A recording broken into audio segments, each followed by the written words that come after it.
Good morning. We'll wait for a few minutes. I see that only about 10 students who have joined.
What happened? There are only small number of students today. The previous class was late.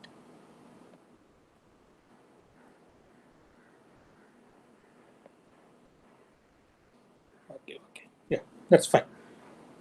We'll just wait.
Yeah, good morning. We'll wait for a minute for those join.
Okay, I think let's get started. There are about 75 students there. Yeah. First of all, I would like to check how was the tutorial.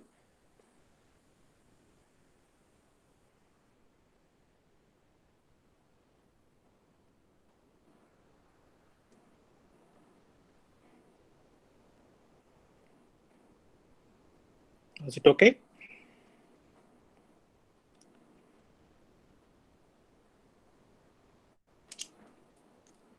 Can you hear me? Yes, sir. Oh, yeah. Yeah, I'm not getting any response. You want to have tutorials in some other slot? Why? What is the reason?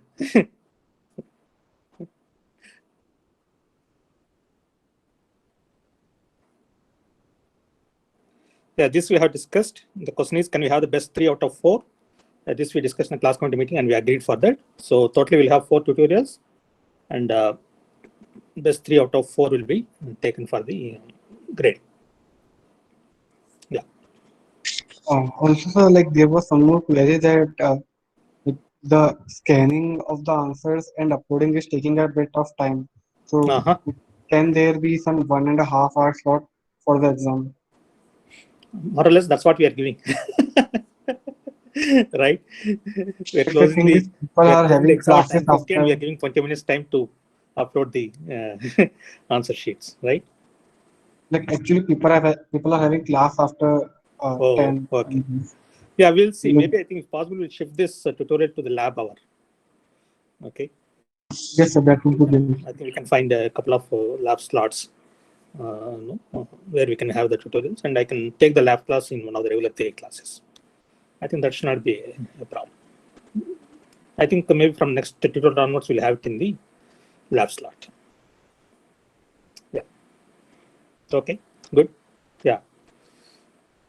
So, how do you think the performance was in the tutorial one?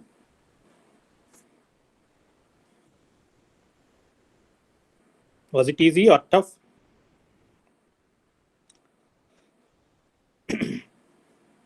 Yeah, I'm coming to that. Okay.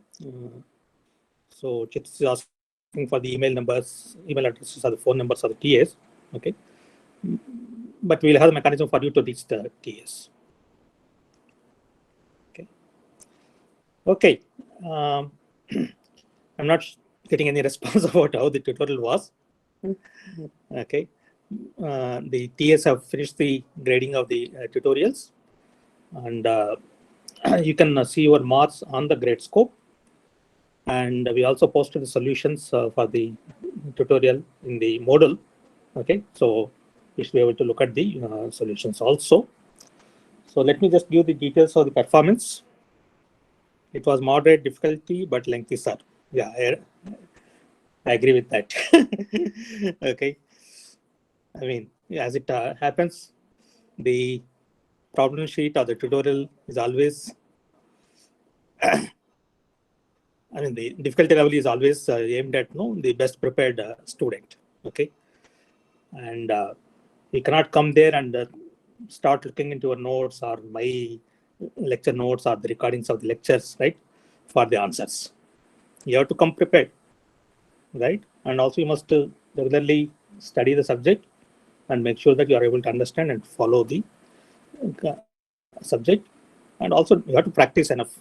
Okay, the time will be just enough for you to solve the problems.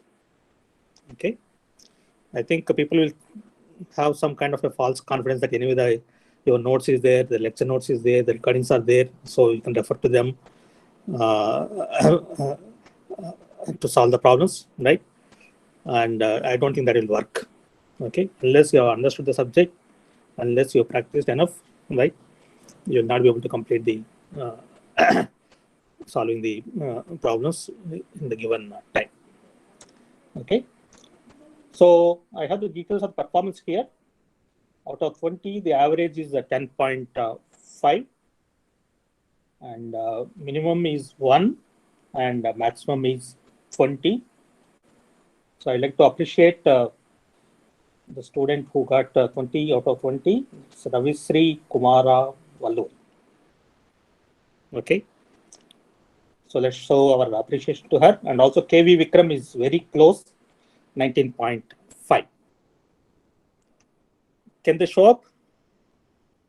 Ravishri Kumar Valluri and KV Vikram. It will be nice if they can switch on their videos. I like to see their faces.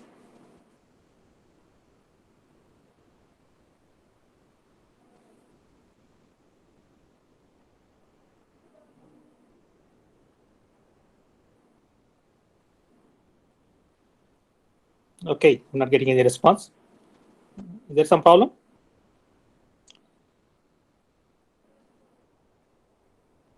Should I stop sharing the screen?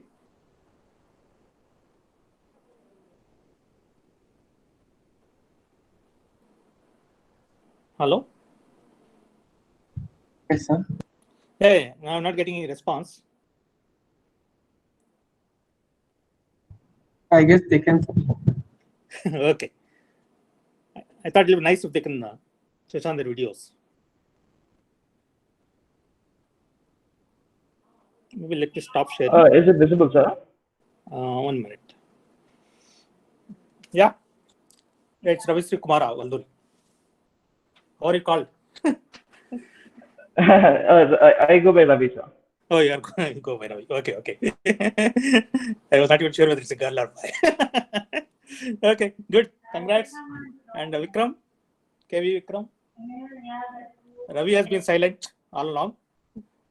Okay. Whereas Vikram has been responding to questions in many other classes. So Ravi is a silent performer. Okay. I'm not sure whether Vikram is around.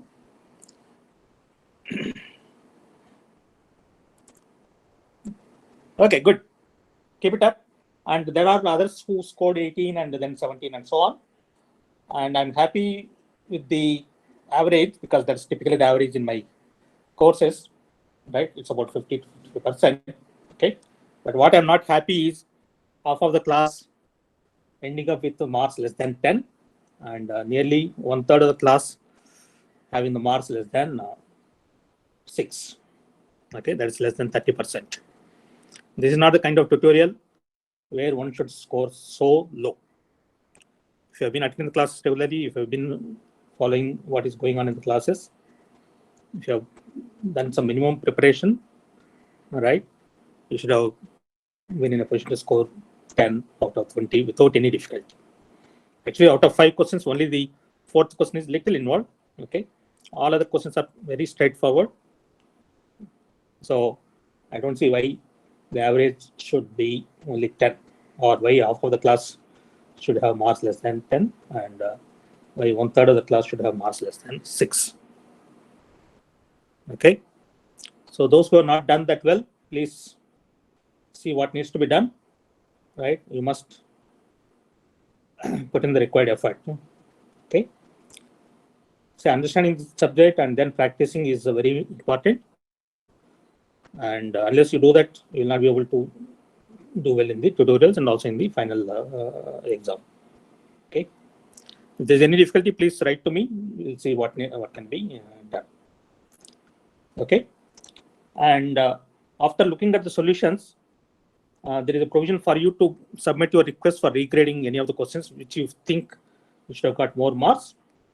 Okay. All of this you have to do in the grade scope so that the TS will look at those requests and then see if any change in the marks is going to be there. And along with the solutions, I have also given approximate breakup of the marks for each of the questions, right? That is only suggestive, okay? And the TS would have penalized for the different mistakes the students might have made. I uploaded the solutions in the module. You should be getting it. You should have got by now, okay? Because I uploaded them around 10:30, okay?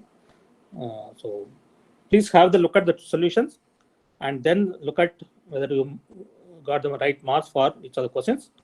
If you think that you should get more marks for any of the questions, please submit your regrade request on the grade scope. Then the TS will look into the request and then do the regrading. Okay, and you must submit the request for regrading by today evening. Okay, by 5 p.m. you must submit the request for the regrading. Okay, and there is one unfortunate thing I have to talk about, or unpleasant thing I have to talk about. We did find some students copying. Okay, we know their identities. I want these people to write to me before 5 p.m. today that they agree that they have copied. Okay, then we may penalize those students and then leave the matter there. If you don't write to me, then I will refer these cases to the disciplinary committee tomorrow. Okay, I told very specifically that we cannot do any copying. We cannot get the answers from other students and then put them as your answers. Right? We trust you people. That's the reason why we are conducting this kind of exams or tutorials. I mean, if you are copying, no, there is no point in conducting the tutorials. It's not fair to the students who work hard and then prepare well and then take the tutorial. Okay, so copying is simply not acceptable. So those who have indulged in copying must write to me by email before 5 o'clock today.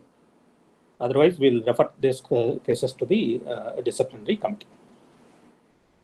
Okay, we identified the students who are involved in the copy. Okay, don't ask us how we find. We do have methods to find. Okay, then you need to explain to the DISCO committee about your copy. Okay, so do that, and definitely I don't want students, any of the students in the class, to be indulging in the copy. Doesn't matter even if you get less marks, right? It doesn't serve any purpose by copying the answers from the other students, and typically it happens by copying the wrong answers. Okay, so those students who copied from the others and also the students who helped in copying, right, they must write to me by 5 o'clock today. Okay, any questions about the tutorial?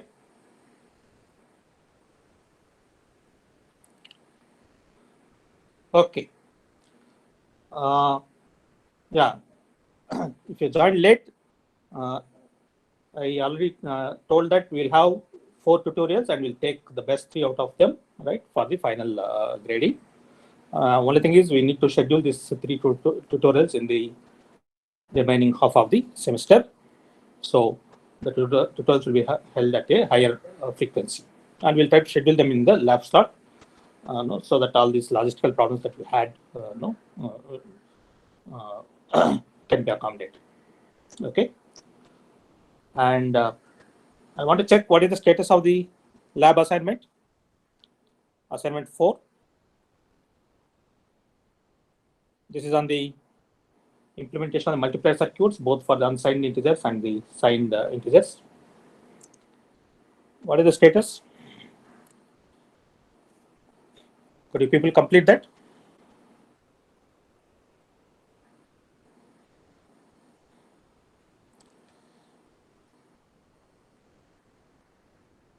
The question is whether the result should be 8-bit or 16-bit. It should be only 8-bit. We are talking about 8-bit multiplication, right? So the final result also should fit in 8 bits. That's why I asked you to detect the overflow condition, right? So if the result cannot fit into the 8-bit value, right, then we should detect it as a overflow condition, right? Okay.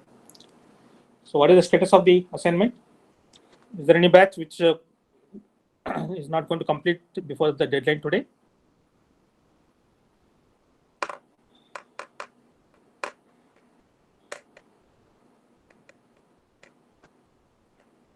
Okay, there is no response. Then I would assume that. What is the marking scheme for CS2300 theory course? Oh, I thought we announced that 30% for the tutorials and 70% for the NSEM exam. Okay, so each of the tutorials will carry a weightage of 10. So we'll take 3 out of the best 3 out of 4. Okay, there is a request for extending the deadline for lab assignment till midnight, as always. Okay, we'll do that. I'll inform the TS over that. Okay, any other questions? Okay, we'll meet in the lab class today to discuss the next assignment at 3:30 today. Okay, if there are no questions about the assignment, right? Let's get started with the continuation of the discussion on the floating point representations.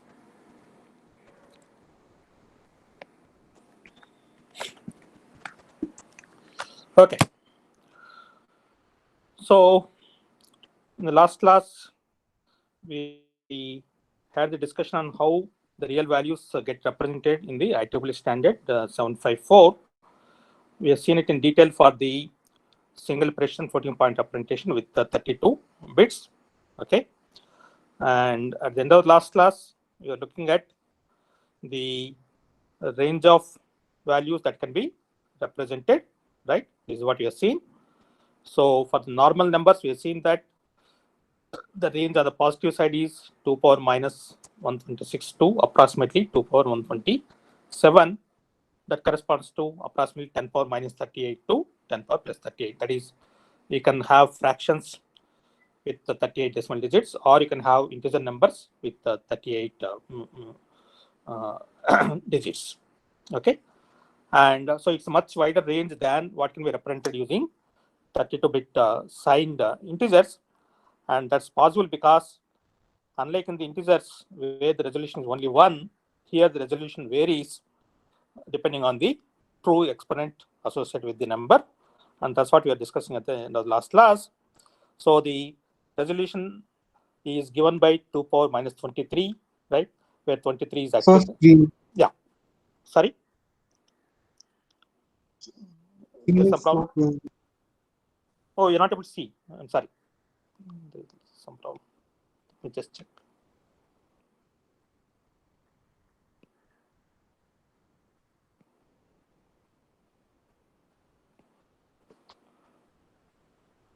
Okay.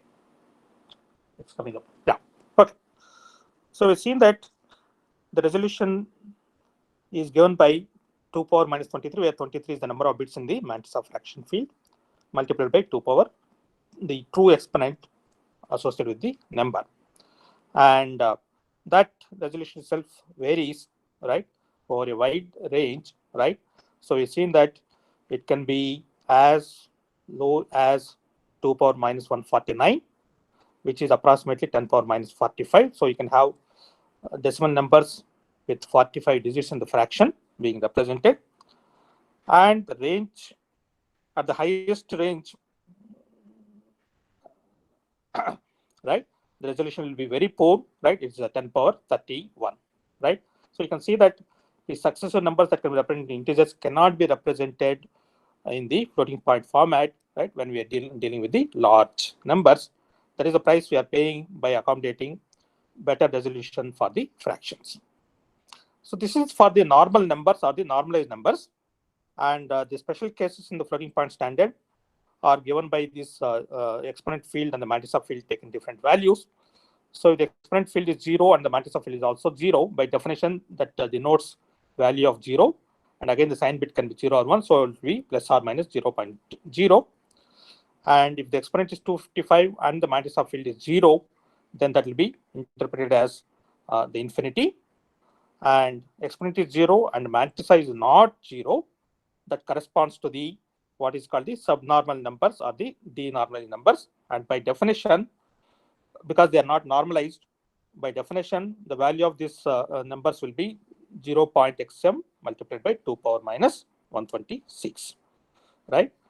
So when xm has all zeros except for the least significant bit, right, then you'll have 2 power minus 23 multiplied by 2 power minus 126. That is the smallest number that can be represented. That's going to be very close to 0. And another special case is where the exponent takes the maximum possible value, that's the biased exponent, and the Mantis is non-zero. That will be interpreted as what is called a not a number, right? Which is basically invalid operations result. like 0 by 0 or the square root of -1 and so on, right? Actually, sometimes when you print the result of some operations in the high-level language program, you do get the outputs as nans, right? And what it denotes is that you have carried out some invalid operation, and the result cannot be represented using the floating point standard, right? And that's what is indicated by that message called the result is a nan. Are there any questions about that?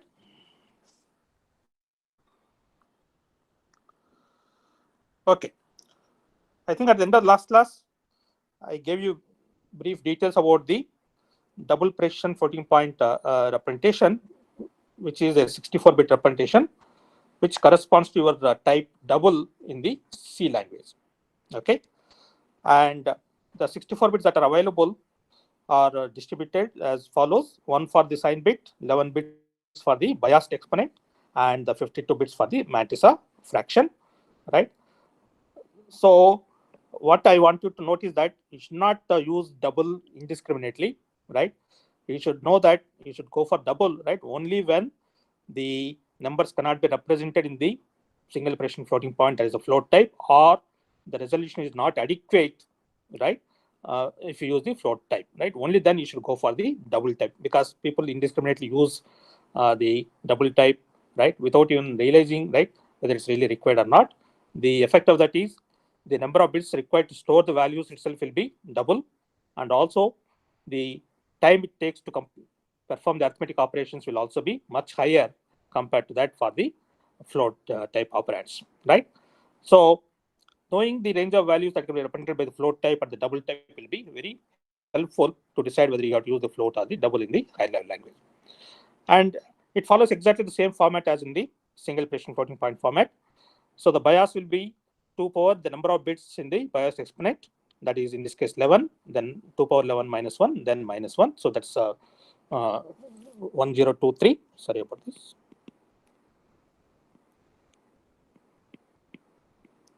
Okay. And the bias exponent range will be 1 to 2046. So the true exponent is minus 1022 to plus 1023. And again, the value of x in the double precision floating point format is given by minus 1 power xs 1 dot xm, because xm contains only the fraction. There is one implicit bit or hidden bit. And then 2 power the bias exponent minus the bias value 10 power 23. Now you can do the same kind of analysis like what you have done for the single precision, and then check that the range of the normal numbers, right, where the bias exponent is between 1 and 2046, is going to be on the positive side, 2 power minus 1022 to approximately 2 power 1023, which corresponds to the decimal numbers 10 power minus 308 to 10 power plus 308. What does that mean? You can represent the fractions with about 300 plus digits in the fraction, or you can represent the integers as high as 300 and plus digits in the integer number, right? So that's a very large range of numbers, and at smaller true exponent values, you can represent the numbers with a very high precision, right? And again, the resolution is given by 2 power minus 52, where 52 is the number of bits for the mantissa fraction, and multiplied by 2 power true exponent.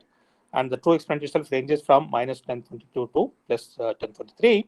So the range of resolution itself is going to vary from 2 power minus 1074 to 2 power 971, which is approximately 10 power minus 324 to 10 power 292. So again, you can see that the resolution is an order of magnitude better here, because in the case of single precision, we've seen that it's 10 power minus 45 is the best resolution that you can have. That improves to 10 power minus 324, right? So only when you want that kind of very good precision, right, then you should go for the double type. Otherwise, you should go for the single precision floating point representation, that is the float type. Okay, and both this single precision and the double precision are supported in all the languages and more or less all the CPUs, right? And the IEEE standard also introduced a new floating point format for n equal to 128 bits. This is what is called the quad precision. Typically, this will be supported in the 64-bit processors, and the higher level languages also should have a data type to support that. I don't think there is any standard data type to declare these variables of quad precision floating point type. I'll just give the details, right? Where n equal to 128, again the distribution is 1 bit for the sign, 15 bits for the biased exponent, and 112 bits for the mantissa. So this gives us much wider range of numbers and with much better precision. Again, I have given all the details here. I will upload the notes after the class today, right? You can check for the details. You can see that, right? The range of values can go from 10 power minus 4,900 and odd to 10 power plus 4,932. That's very wide range of numbers. And the resolution also can be as good as 10 power minus 4966 to 10 power 4900. This will be required for many scientific applications, right? Especially in the cryptography and that kind of applications where you have to deal with large numbers, large valued numbers, right? Then it may be required to go for this quad precision representation. Okay, so this is what the IEEE standard supports for n equal to 32, which is the float type, n equal to 64, the double type, and n equal to 128 will be what is called as the quad type. And it's up to the high level languages to support that data type. And the process should implement the standard and then perform the necessary arithmetic operations on that type of data. Okay, yeah. Are there any questions about this? Is double type also? Sorry, what is the question? Let me just.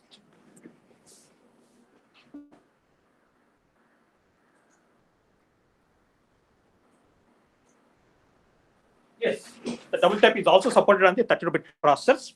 Okay. Only thing is the variable will be stored in 2 memory locations. The first memory location will have the one half of the bits, that's 32 bits, and the another memory location will have the other half of the 32 bits, right?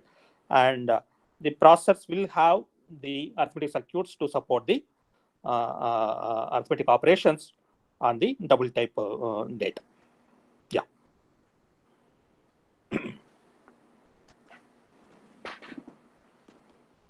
Yes. Okay. Any other questions? That's why you're able to run most of your C language programs by using the double type, even on the 32-bit process. Okay. Any other questions?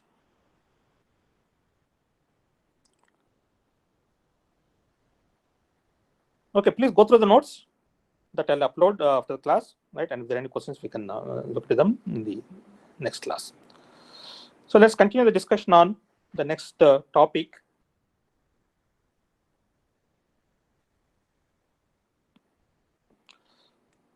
So having seen how the real value numbers get represented in the computer systems nowadays, right?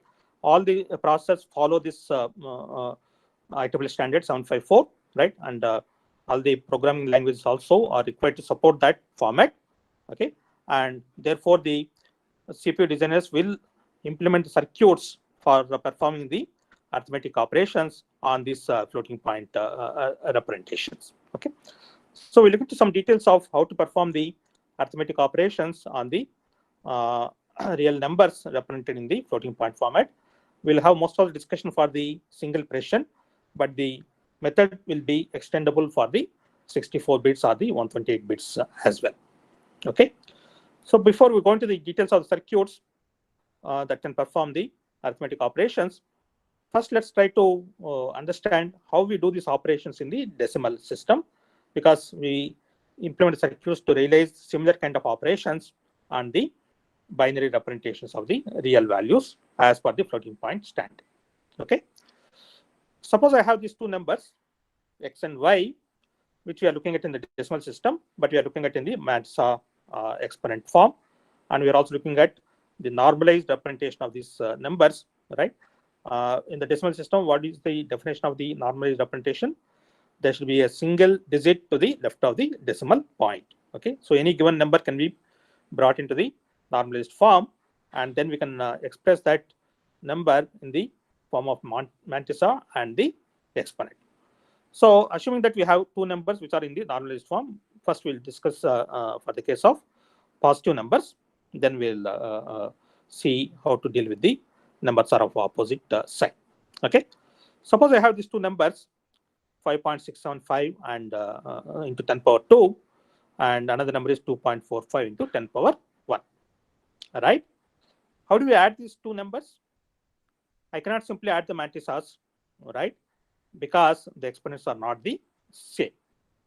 All right, so first operation that we need to do is make the exponents of both the numbers same, and in order to do that, we have to shift the decimal point for one of the numbers. And by convention, most of the systems go for making the mantissa shifted by the number of decimal digits, right, to the right of the decimal point, right, and make the exponents to be the same, where that exponent will be the exponent of the larger number. Okay, one can do the operations in the other way also, right? But this is the convention, so we'll just look at this method. What do you mean that by that in this case? In this case, we see that x is the number with the larger exponent, right? So we'll make the exponent of y also to be same as the exponent of the x. So in order to make the exponent of y also to be 2, right, we need to shift the mantis of y to the right by certain number of positions. And what is that number of positions by which we have to shift? That is given by the difference between the exponents of the x and y, which in this case is 1, right? So in order to make the exponents for both the numbers to be same, I shift the mantis of y to the right by 1 digit position. So 2.45 becomes 0.245, and the exponent is increased by 1, right? And please note that the value of the y does not change. It's only the way we represent, right? And so we go from the normalized form to the form that's not normalized, because we need to perform the operations here. And once we make the exponents equal, then we can perform the operations on the corresponding mantisas. So if I want to perform the addition of these two numbers, right, I had to simply add the two mantisas. In this case, 5.675 and 0.245. We'll add, right, to get the result as 5.920. And what will the exponent of the result? Exponent of the result is the exponent of the x, which is the larger exponent. Okay. So what did we do here? We look at the given two numbers. We identify the number with the larger exponent.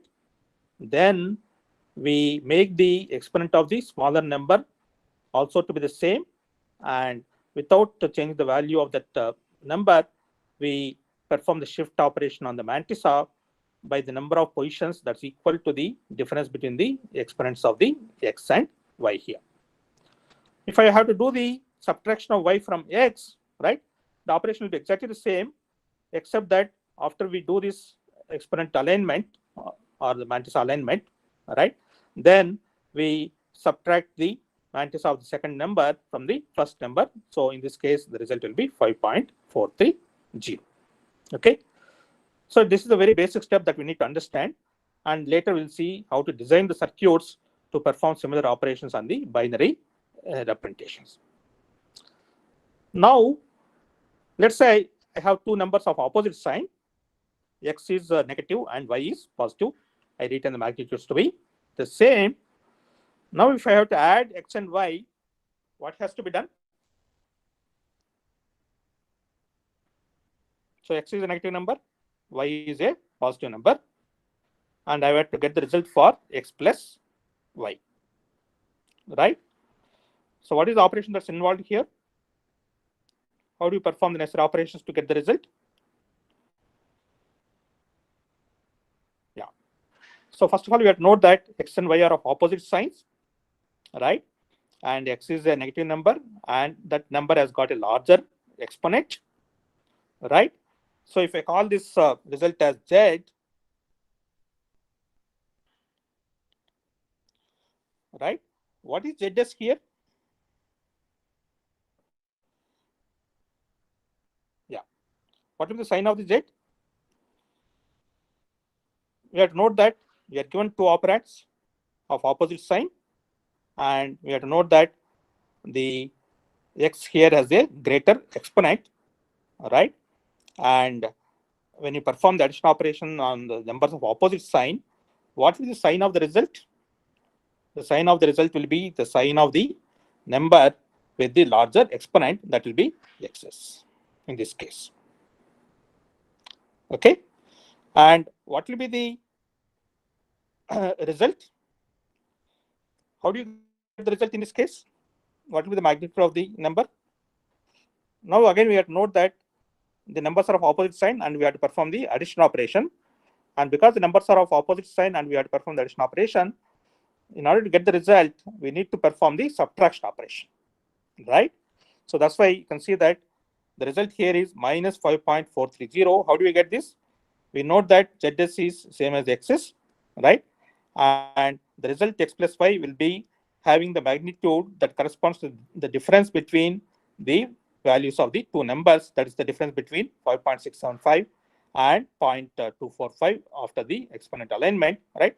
And that is 5.430, right? So now operations are not straightforward. In order to perform the necessary operations to get the result, we have to look at the signs of the numbers. Then we have to determine which number has got larger exponent, right? And what is the operation that we want to perform. And accordingly, we need to decide, right, whether you want to add the mantisas or subtract the mantisas after you do the exponent alignment. Suppose instead of x plus y, if I have to do x minus y, all right, again, we have to note that the numbers are of opposite signs, right?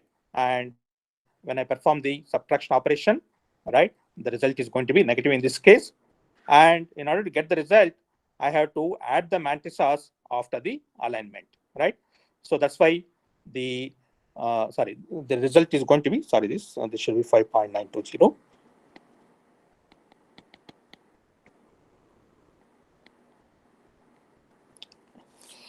Okay. So in order to subtract y from x, right, we need to add the mantisas, right, and then get the result. But that addition of the mantisas needs to be done only after we align the exponents. In the process, we shift the mantissa of the number with the smaller exponent by the required number of digits. Okay. So now you see that the operations, even a simple operation like addition or subtraction on the exponent mantissa form of the numbers, right, is quite a bit involved. We cannot simply take the corresponding bits and then perform the addition or the subtraction, right? Because the representation in the binary form, right, have the information about the exponent values and the mantissa values, right? So now we have to come up with a circuit which can perform the similar kind of operations on the binary representations of the real values, right? So what are we going to have? For each of the numbers, we'll have the sign, we'll have the exponent, and then we'll have the mantis of fraction, right? And from the mantis of fraction, we have to retrieve the complete fraction that includes, we have to retrieve the complete mantissa that includes the hidden bit 1, right? And similarly, for the other operand, we'll have ys, then the biased exponent, and the mantissa that includes the mantissa fraction. And using both these operands, I need to come up with z, which will be either, let's say, x plus y or x minus y. We'll discuss the multiplication later. And after we perform these operations, the result of the operation also has to be in the standard form, right? So for z, we need to determine what will be the zs, what will be the biased exponent for that, and what will be the mantissa fraction for that, right? And in order to get the mantissa fraction, the result has to be in the normalized form so that we don't have to store this hidden 1, right? So given these two set of entities, right, how do we get this as the output of the circuit is what we have to see now, right? So if I call it as a black box, floating point adder, subtractor, right? for which we'll have the representations of x and y as input, and then we'll have the indication whether you want to perform the addition or subtraction. Again, if this signal is 0, it indicates that we want to perform the addition. Otherwise, we want to perform the subtraction, right? And the result is going to be z, which will be either x plus y or x minus y. Okay. So now we need to see what kind of circuit is required within this black box, right? Which can take the representations of x and y in the IEEE standard 754, and it will also take the information about whether you want to perform the addition operation or the subtraction operation, right? And then it has to produce the result also in the IEEE standard 754. So all of this will do it for some value of n, okay, where let's say n equal to 32, all right? And then we'll go into the details of the circuit, then analyze the time taken for the circuit, right? And the method that we develop for this n equal to 32 can be extended for the other cases like n equal to 64 or 128. Okay. So what are the major steps that we need to do here? First is we need to compare the exponents of the two operands.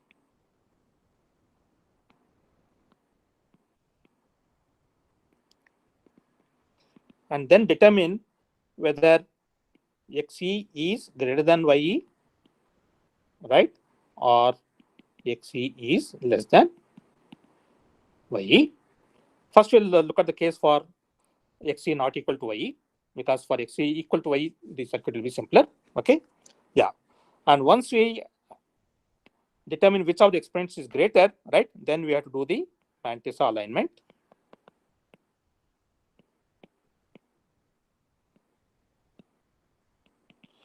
So what is the Mantissa alignment here? Shift the Mantissa of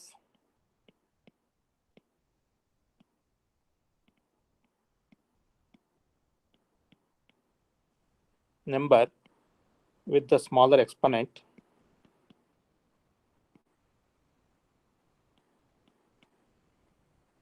by how many bits? By the number of bits equal to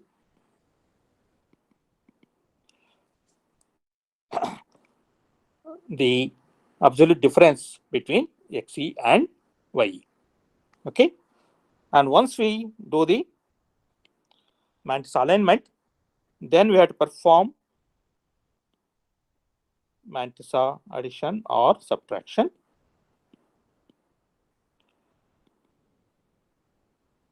So for this, we have to take into consideration what are the signs of the numbers, right? And what is addition or subtraction operation that you want to perform in the two operands. Okay. So accordingly, we need to decide whether the matrices are going to be added or subtracted. And interestingly, we'll be seeing that when you perform this Mantissa addition or subtraction, the resultant Mantissa may not be in the normalized form, right? So we have to do the normalization of the result.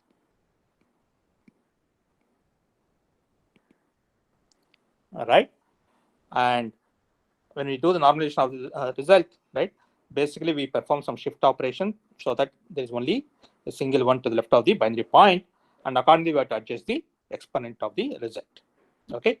So these are the four major steps that we need to carry out in order to perform a simple addition or subtraction on the floating point representation. Okay. So we need to design circuits for the exponent comparison and then determine which of the exponents is larger. Then we have to design circuits which will do this Mantissa alignment by the number of bits shifting equal to the absolute difference between the exponents. Then we have to perform either the addition or subtraction of the Mantissas, which will be decided by the signs of the operands and whether you want to perform the addition or subtraction on the operands. And then you have to ensure that the result is normalized. If it is not normalized, then you have to perform the necessary operations to make sure that the result Z will be in the normalized form. Okay. So we need to design circuits for each of these steps and then put them together to build this circuit for the floating point addition or subtraction. So I'll stop here. In the next class, we'll look into the details of each of these circuits to perform the different steps here. Are there any questions?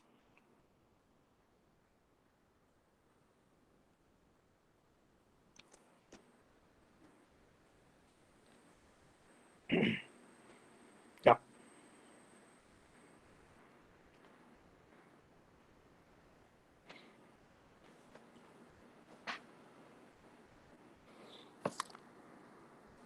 So are there any questions about what we are discussing? About how the addition or subtraction operation can be carried out on the Mantis exponent forms of the numbers.